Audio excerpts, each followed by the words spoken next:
Okay, we just had a great cool snap right here in East Texas, and the question is what's the most important things to do to winterize your home to keep your pipes from freezing? I know last year lots of water damage was done from pipes freezing. We've asked our good friend Coben Reynolds to come talk to us today from Reynolds Inspections about what's the important things to do to winterize your home. Coben, thank you for joining us today. Thank you for having me. You know, you've inspected so many homes in the area. I know you've been around for how long? About 17 plus years. Wow, wow. You have probably seen a lot, haven't you? We've seen a lot. Okay, so what would people do today to winterize their home? You know, we go from 70 degrees one day to 20 something degrees the next day. Texas is very funny with the weather, and it can change in a matter of hours. The number one thing would be pets. Let's get that out of the way. Pets need to be taken care of first. As far as the home goes, there's very significant stages that you need to look at, and probably one of the biggest ones as far as winterizing is protecting your pipes.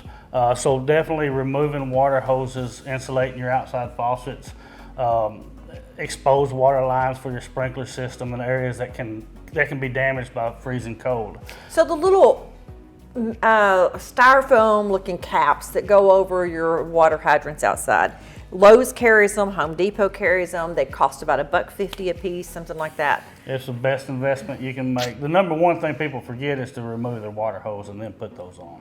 Okay. So pretty much just take your water hose off and remove them. All right, so let me ask you this. Back my grandparents, when they lived in a low house, it was a pier and beam house, they would run the water and keep it turned on. Is that not the thing to do? That's a great idea because it keeps movement. The different types of material used in pipes today, that helps mainly on hard metal type of pipes. The PEX piping is a little bit different. Okay, so better off to get the little covered thing from Lowe's or Home Depot. You're not going to go wrong with covering your pipes and letting them run no matter what type of water lines you have. That's good to know. There's a difference between a pier and beam home, obviously our office is pier and beam, versus a home that's on a slab. What do you need to do for a home? For a pier and beam home, it exposes water lines that's underneath your house. So if you can avoid having the airflow get underneath your house, that's what's going to allow it to freeze, is the drafting of air underneath your house, and that can cause some freezing of water lines underneath your house. So if you can get under there, those water lines by code honestly should be insulated as well. Okay, so you have these little trap doors that you can crawl into the under. So you want to make sure those are closed. Closed and sealed, and yes. Okay, and so if you have a place like this, for instance, our office in the back is that way, and if we're not there over the weekend and it gets cold, would it be better to run the heater?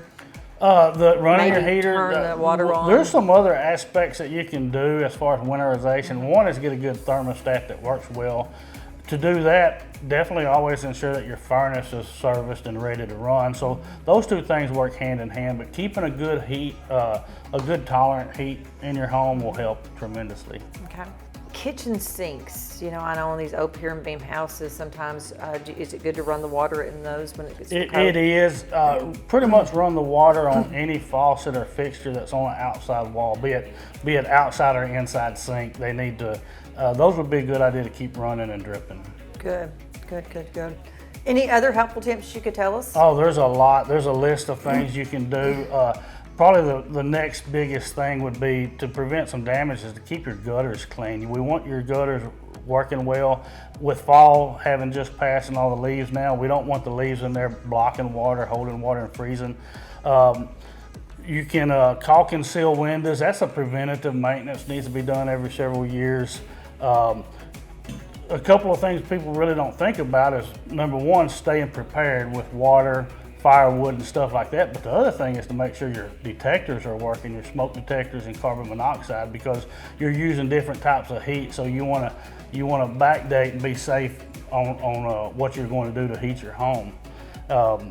And then you're getting into some preference things such as window treatments, putting towels at doors that aren't being used, and just things to kind of control some outside heat from outside cold from creeping into the house. Very good. How about how long of a span? Say it's 70 degrees like it was the other day, and then it drops down to 27 degrees. How long does it need to be cold for it actually to affect your Well, physics is pretty cool on temperature changes and stuff like that. I don't know the numbers offhand, but the type of material and the quicker you are to expose to certain temperatures of cold, it just freezes faster. That's why it's good to have water lines dripping. It just prevents something from setting up and freezing. What will a lot of times freeze in conditions like that are like the water in P-traps and drains more so than supply lines. Okay, that's good to know. My personal opinion is staying prepared and staying on top of things, being proactive and planning issues. This last freeze we had this earlier last year was nasty and it affected a lot of people. There's a lot of measures that could have been taken to make situations a lot better in a lot of different ways, but it really snuck up on us and caught us, and I think we learned a lot of lessons from that. And people can feel free to reach out and contact us if they need any information or tips or tricks. We'll be glad to answer any questions anybody has.